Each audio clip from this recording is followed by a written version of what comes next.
If you have been following the data analytics space for the last 5 years, you know the narrative around Palantir Technologies has always been complicated.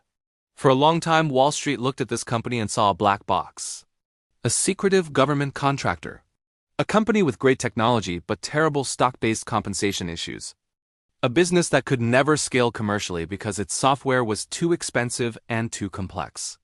But if we look at the financial reports from their 2020 public listing all the way through the third quarter of 2025, that old narrative isn't just outdated, it is dead.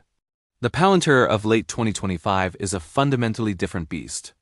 We are witnessing a company that has not only cracked the code on profitability, but is accelerating its growth at a scale that is almost unheard of for a business of its size. Today we are going to walk through the financial evolution of Palantir, deconstruct the explosive data from the 2025 quarterly reports, and explain why their artificial intelligence platform, or AIP, has turned this company into the operating system for the future of American industry. To understand where we are today, we have to rewind to the 2020 and 2021 annual reports. Back then, the criticism was valid. Palantir was growing, yes, but it was bleeding money. In 2020, their net loss was massive, driven largely by stock-based compensation that diluted shareholders. The commercial side of the business was growing, but it was slow, labor-intensive, and required teams of engineers to deploy. Investors were asking, is this a software company or is this a consultancy firm masquerading as tech? That question hung over the stock for years. Then came the pivot point in 2023 and 2024. The company made a disciplined shift toward GAAP profitability. This wasn't just accounting magic. It was operational discipline. They proved they could make money. But the real explosion, the data that should wake up every long-term investor, happened in 2025. Let's look at the numbers from the third quarter of 2025. They are, frankly, staggering. Total revenue grew by 63% year over year to hit $1.18 billion in a single quarter. For a company that was previously growing in the low 20% range, this re-acceleration is phenomenal. But if you peel back the layers, the story gets even better. The primary driver of this growth is no longer just steady government contracts. It is the U.S. commercial sector.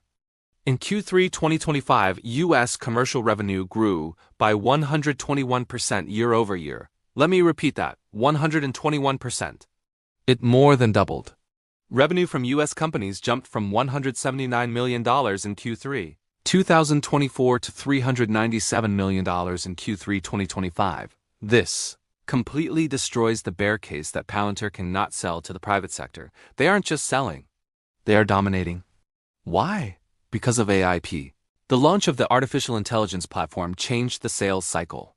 In the old days, a Palantir pilot program took months.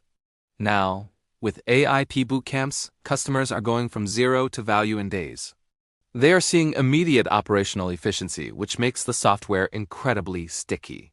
The data shows that once a company integrates Palantir into its core operations, managing supply chains, predicting maintenance, optimizing logistics, they don't leave, they expand. And we cannot ignore the government business. For years, critics said government revenue would plateau. They were wrong. In Q3 2025, U.S. government revenue accelerated by 52% year over year. In a world of increasing geopolitical instability, the U.S. government and its allies are doubling down on Palantir software as a critical defense asset. This dual-engine growth, where both commercial and government sectors are firing on all cylinders, is a rare dynamic in the software world. Now, let's talk about margins, because this is where the Rule of 40 comes into play. The Rule of 40 is a software metric that adds revenue growth rate and profit margin. A score above 40 is considered excellent. In Q3 2025, Palantir's Rule of 40 score hit 114%. This is elite territory. It means they are managing to grow at hyperspeed while still maintaining a GAAP operating margin of 33%. They are not burning cash to buy growth. They are generating cash while growing. This is the financial profile of a monopoly in the making. The 2025 documents also reveal a massive improvement in their balance sheet. They are sitting on billions in cash with zero debt, allowing them to weather any macroeconomic storm or invest heavily in R&D without relying on external funding. The stock-based compensation, which was once the biggest red flag, has normalized as a percentage of revenue, meaning shareholders are finally capturing the value of this growth. So what is the future outlook? Palantir is positioning itself not just as a data analytics tool, but as the foundational architecture for the AI age. Every company in the S&P 500 is currently trying to figure out how to use large language models. Palantir's AIP is the bridge that connects these chatbots to actual private enterprise data in a secure, governed way. They have built the plumbing that allows AI to actually do work, not just write emails. As we look toward 2026 and 2030, the moat around this business is widening.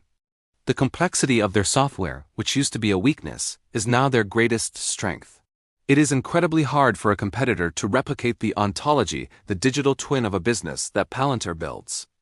With U.S. commercial revenue doubling and the government sector re-accelerating, Palantir has graduated from a speculative growth stock to a fundamental pillar of the next generation of technology. The data from 2025 confirms that the black box is open, and what is inside is a cash-generating engine that is just getting started.